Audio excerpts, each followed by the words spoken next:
everybody's required to travel to one road venue, to support another team's tournament. And so this way we're still getting, 8 to 10 games in, and total. And at the end of it all, we'll have a champion. But the thing is, each weekend, hope is that there'll be a different champion. At the very least, every weekend there'll be something to play for. So it's going to take. I mean, it's going to be the first year, so it's certainly not going to be perfect. And that's another reason why I decided to kind of scale it back a little bit, because we'll use this first year more or less to see where we need to improve upon, and then in 2024, hit it a little bit better. Not necessarily that much bigger, but certainly better than 2023. So we're going to use 23 as a way to discover our strong points and, where we need to improve. And Mac didn't tell you all he's going to have me do play-by-play at the game in San Diego. I guess it's pushed back to May now. It's probably going to be May. The first weekend in May. I have to confirm that with San Diego, but my expectation is it'll be that first Saturday in May, which I believe is May 3rd. Okay. Yeah. And Rob, that's yeah. So is that what you want to do? You want to do play-by-play or color commentary? Because if you do play-by-play, that kind of frees me up a little. Yeah, I can do play-by-play. Yeah, you was doing that for the Super Bowl. I saw you on your Instagram. Oh, you saw when I went live? Okay, yeah. Very good. Yeah, I'd love to get my Chick Hearn on anytime. Shoot. I ran my Brent Musburger on and my Vince Scully. Do Brent. Let's say you do Brent. You are looking live at the Sold Out Spectrum in Philadelphia. Good afternoon. I'm Brent Musburger, and oh my, we got Big Moses coming out as he shifts it over to the doctor. Yeah. How about Pat Summerall and John Madden? I know you're not an NFL guy, but when I walked into SoFi Stadium, I just had to do them. Oh yeah, this is a great stadium right here. Look at this going on. You got spit over here. You got gum under the seats. Oh, that's football. Summerall was very, very cool with it. I liked his style. He was very understated, and he still got his point across. No yelling, no screaming. I enjoyed it.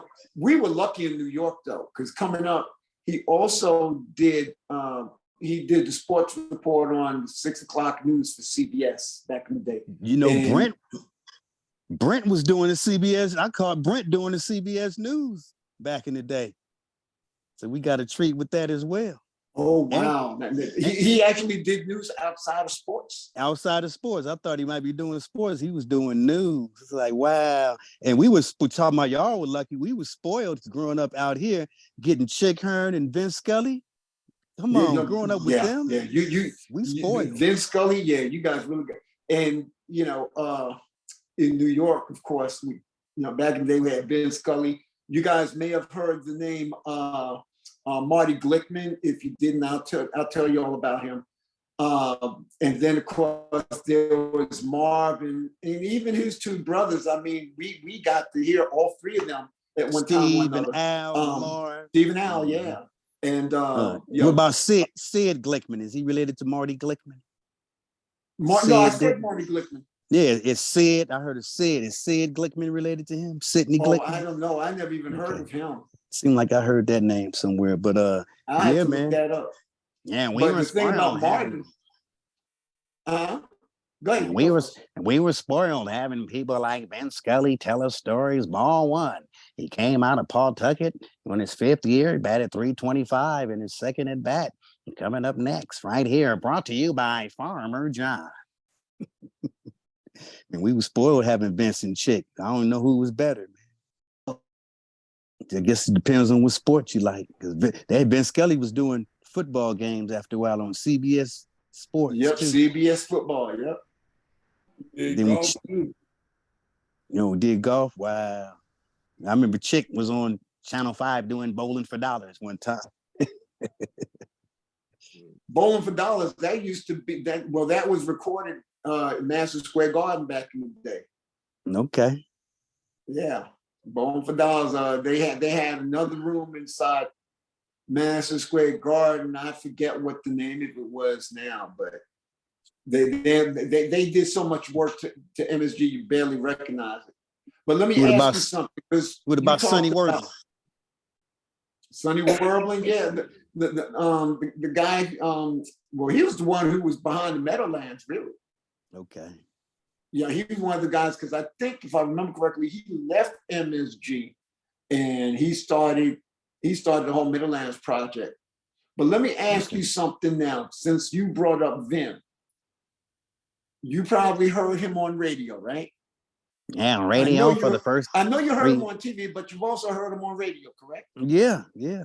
Okay, so in your view, where was he more valuable? Because see, my personal opinion, of course, when you're doing radio, when you're doing a game on radio, doing a baseball game, I think it's a whole lot easier to develop almost a personal relationship with the listeners. Whereas if you're on TV, I think that allows for Vin to tell his stories on radio. He couldn't do it because you're too busy painting the word picture of what's going on. But what do you think? I think he still was able to do both. He still was able to blend both. Chick Hearn used to do simulcast where he'd be on radio and TV at the same time.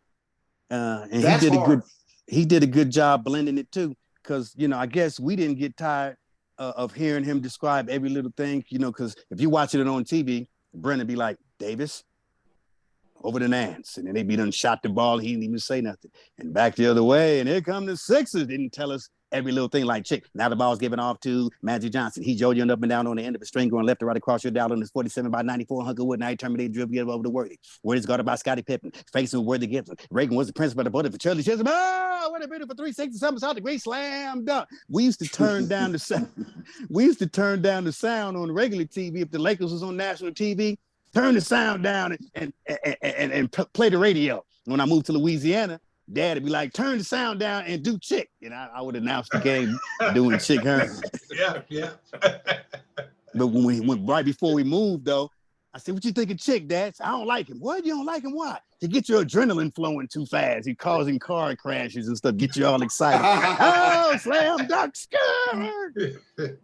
I got to bring my car in. Chick, I'm going to send him the bill. He get me too excited. Wow. Hey, you guys, I got to go. Okay. Hey, Pat. All right, all right. Thanks for chiming in. Take care.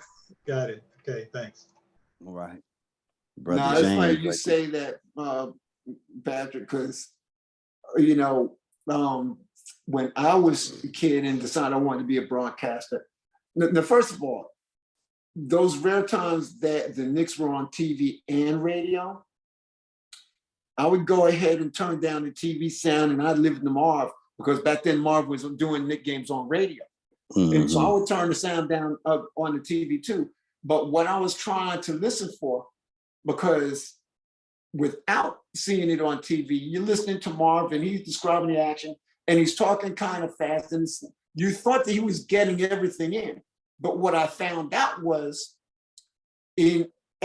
almost as a way to kind of catch his breath and give himself a chance to catch up, while there's two passes being made, he's not including those passes in his description. Instead, he'll say, Knicks down by one, but meanwhile, the action's going on. And I said, right. That's how they do it. And so I incorporated that, and when I started doing games, you know? Yep, you don't have to announce every little thing. Yeah, exactly. Yeah. Yeah, but it's fun. They teach you how to be more than just an announcer. I remember Bill Walton was describing Chick Hearn. Here's a man who's not just an announcer. He's a thespian. He's a comedian. He's a historian. He's a grammarian. I've learned a lot of vocabulary words just listening to Chick Hearn growing up. And he was. Yeah, but you bring something early about that. You know, how some of these guys, Brent Musburger was doing the news or whatever. Sometimes you go to these jobs and somebody discovers, oh, snap, they're more than a sports announcer. Robin Roberts from ESPN to ABC's Good Morning America. Michael Strahan went straight to news shows. You know what I mean? Yeah. And yeah. There are a few other people who've done that. Bob Uecker, who I'm sure you're familiar with, just been outside. Just been outside. Yeah, you know, it's a little bit different, but he was an actor, you know, as well as a broadcaster after his baseball career. You know, so it's, you know, it's good when people can recognize that, you know, you have the ability to do something other than sports. You know, and of course, when they took Robin Roberts and put her on Good Morning America, that's when I got a class. Okay, they're paying attention. You know, people are paying attention. That's right. And this is how it goes. I've hosted a lot of things, sporting events such as the Battle of the Network Stars. They need to bring that back. And the lovely Jan Smithers. Yes, indeed. And, you know, Dandy Don, Frank Gifford, and the whole Monday Night Football crew, Joe Garagiola and Tony Kubek on the baseball Saturday. I tell you, Tony, I tell you, Joe, they start every sentence with I tell you. I tell you, I tell you. They can't start a sentence without saying, I tell you. Yeah, he always had to introduce the fact that he was going to tell you something. Well, who said this in baseball? It's not an announcer, it was a player. This guy up the bat, he said, when autumn comes and the leaves turn brown, I'll be wearing the batting crown, said Joe Garagiola. But what player said that? Bob Uecker. Nah, he was a Pittsburgh Pirate. Was it Connor? Nah, the Cobra.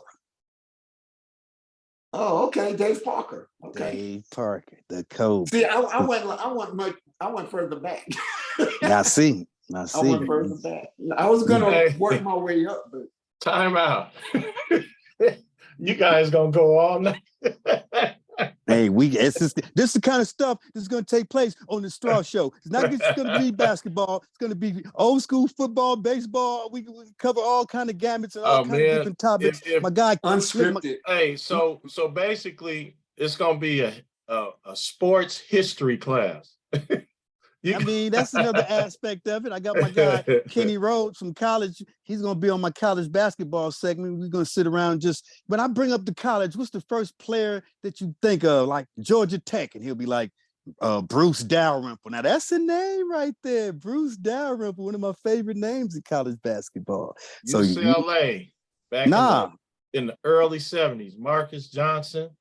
Oh, yeah. The first Wooden Award. Mm-hmm. And Greenberg. I mean, what's the name? David Greenwood. David Greenwood. That's when I first started watching basketball, when them dudes was on UCLA. Who, Raymond Townsend? No, it was those three. Marcus Johnson. Mm-hmm. And then we got. I named my son Marcus after Monster. Then you had Roy Hamilton and David Greenwood. I used to watch. Okay. Yeah, I thought I was naming some of the other players. Gig Sims, Daryl Adams, Tyron Knowles. You guys, you got to go back to Raymond Townsend, Brad Holland. Got to go back to Fred Slaughter and Rock. Andre McCarty and Walt Hazard and Gail Goodrich and Lynn Shackelford and them. Yeah, you talking about that 60 squad with Michael Warren from Hill Street Blues. Kareem, Michael Warren. Wasn't Lucius Allen from UCLA? Yeah. Yeah, he was with Kareem. He was with Kareem everywhere. Even when he went to the Bucks, he went to Seattle for half a season and ended up on the Bucks. And then when Kareem went to the Lakers, he ended up going to the Lakers too. He was like Kareem's handler or something. Who's that? Well, Lucius Allen. Monty Town followed David Thompson to the 8th game, didn't he? Yeah. And a lot of people like that. Look at Fisher. Kobe couldn't win without Fisher. When Fisher left, Kobe ain't win. When he came back, he won. So it looked like he might have been his handler. You got any footage on Long Beach State when Rob was playing? with Tark? Shoot, I wish. Send me to the microfiche. Shoot, you can transfer it over to the MP4. I'm sure they got it on some 8mm. We can transfer it over. Get a hold of them tapes. Add Ratliff in them, right? Yeah. Ed Ratliff. I remember back in the day, we came down from the Bay Area, visited Pops for the holidays, and Freeman Williams had just scored 81 points. So he was in the tournament in Portland State down at the Long Beach Arena. So we went and they were playing Gonzaga, and there was no shot clock, of course. So they were just passing the ball back and forth because they're stalling because they didn't want Freeman to have a big outing. And when the guard, Chucky, I thought it was Chucky Williams, but it was Chucky something. He was running back and forth trying to get that steal. He finally got a steal, laid it up, scored. They still losing. And guards come back stalling again because they want to keep the points down from Freeman Williams. So like, oh man, he ain't gonna get but like 18 points. But yeah, Freeman Williams was a bad dude in college though. Yeah, rest in peace to him. He passed away last year around April, I think, or early May, right before his birthday. He's a Taurus like me. I was happy to be able to provide the family with some footage. I put about a 10-minute clip together of him on the San Diego Clippers to some music. So nice. I put it up in the rooms and stuff. So Freeman can bomb that thing. He can shoot that thing with them pork chop sideburns. Yeah. Yeah, one of his cousins went to Dominguez and on Facebook friends with her. She saw me put the post up and she told me that was her cousin. She was trying to set it up where I could meet him, but it never materialized. But I appreciate the effort anyway. Hey, since I got you on here, and I know this ain't my show, but I want to share. That's all right. I want to share a Howard Cosell story with you. So this is back in my days in New York. Now, I used to drive a bus. All right. Please don't tell him about the time my toupee flew off. No, I won't tell that story. But so I'd be riding uptown on 3rd Avenue, and every now and then I'd see Cosell and I'd say, "Hey, Mr. Cosell, how you doing?" He'd ignore me, wouldn't say a word. I'd be walking on 3rd Avenue, because I knew there was this restaurant I used to go to. "Hey, Mr. Cosell, how you doing?" Wouldn't say a word. So then one day, I happened to park the bus across the street, and I went into the restaurant, to sit down and have a meal. And I happened to look over, and there's Cosell with his wife at the table, maybe 2 tables away from me. And our eyes met. So he comes over to me and says, only the way that he can, "Pardon me, young man, but aren't you the one who always says hello to me out on 3rd Avenue?" And I was like, "Well, yeah, how you doing?"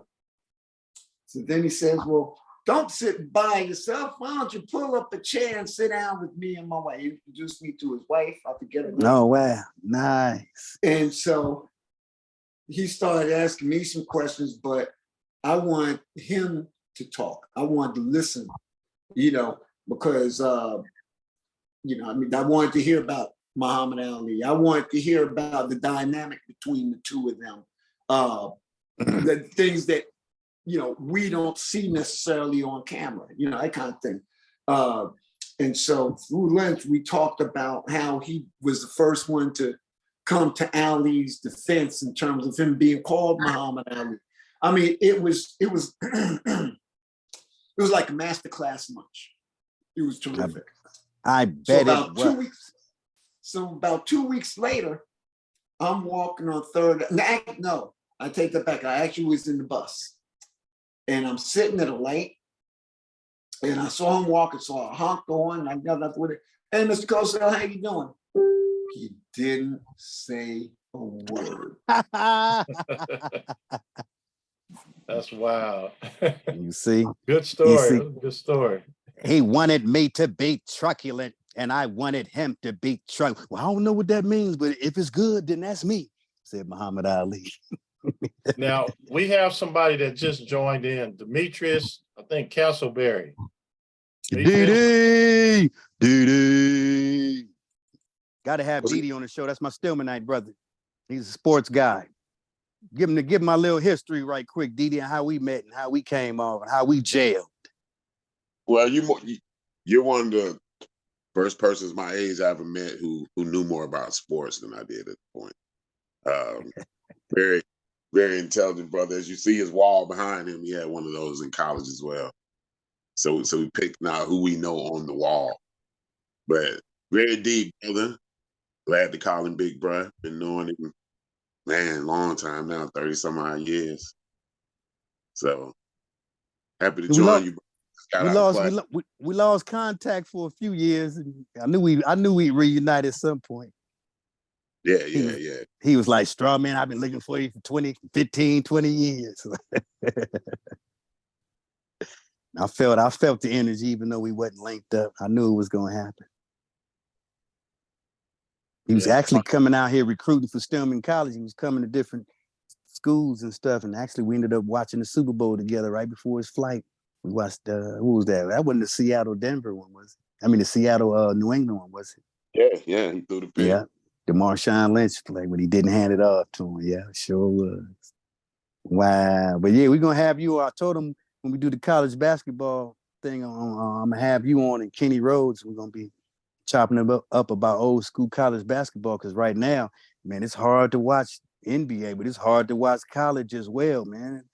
Who's the best player? Who's some of the best players? There ain't even no marquee college players out there right now. I looked up the leading scorer. He's averaging 24 a game, and the next guys under him are at 22 and 22. Like, even if they were obscure players, at least they was in the 29s and 30s and stuff.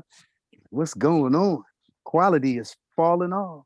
Well, is that because everybody's trying to go pro and they go overseas instead of going to college? And yep, all the different go options. To the D League, the G League, D League that became the G League. Yes, exactly.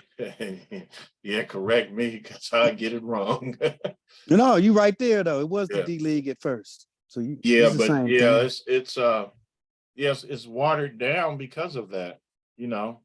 Man, it's transfer portals, letting guys be 25, get an extra year or two. Yeah, they probably need to just go back, but I guess they won't. It's something. But yeah, man, this was real good, Straaw. We can't wait to see your show, man. I definitely want to check it out. I got to get access. As soon as you get it going, I need to get access. You got to let me know how to do that. Definitely. We're gonna end this. Well, we're not gonna end. We're gonna take a pause because that's our new way of doing things. We had Rohan Marley on here, and he said, "No, we're not gonna end. We're gonna take a pause." Okay. So we're gonna take a pause, and I appreciate everybody coming out this evening. Thank you, Brother Straaw, for coming on this in 2 days. That was good. Glad I called you that day. Appreciate it. Thanks for having me. So I'm looking forward to you doing your thing, and Mac, you also much luck with your basketball league. And you say it's going to be on TV. Yeah, Straaw's going to be on my streaming TV network, M3 TV. You can go to m3-tv.com, or if you have a Roku smart TV, you can download M3 TV off of Roku. Okay, good. That's good information. Yeah, a lot of people be able to hear whoever looks at this show, so they can get that information. So I want to thank everybody for coming out. And again, we're going to take a pause. And next week on the CEN show, we got Umar Hakim. He was one of my, probably the third guest when we got started. So he's coming back. And the topic is hate crimes in Los Angeles County. Are we prepared going forward? So I'm looking forward to that. And then Professor Rob, we have anybody for Monday? Yeah, I'm gonna talk to Joe about that Houston killings and the brothers in the jail and dying from not getting medical treatment and things of that nature. So me and him, I talked to him about getting that. He said he had an article, and we're gonna talk about incarceration, Black people incarceration, the challenges they face, the disproportionate amount of them that's in jail, and as well as them that they get excessive sentences.